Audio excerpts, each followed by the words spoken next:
hauríem de veure que si hi ha algun aliment que és saludable que ens pugui estar perjudicant també, a vegades també. Per exemple, una intolerància que no es parla gaire, però em trobo bastant a consulta, és intolerància a la fructosa, al sorbitol, i en quins aliments està? Doncs està, per exemple, amb la verdura i amb la fruita. I diríeu, ostres, però això, si això és sa, no?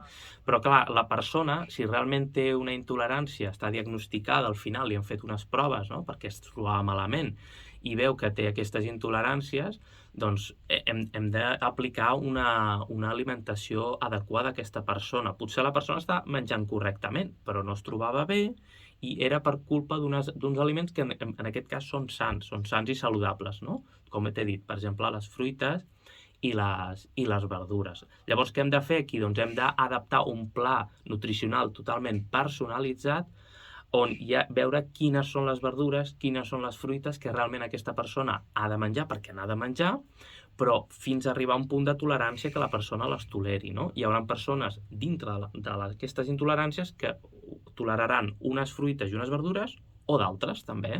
Llavors al final és molt una sessió individualitzada amb un pla personalitzat totalment, no?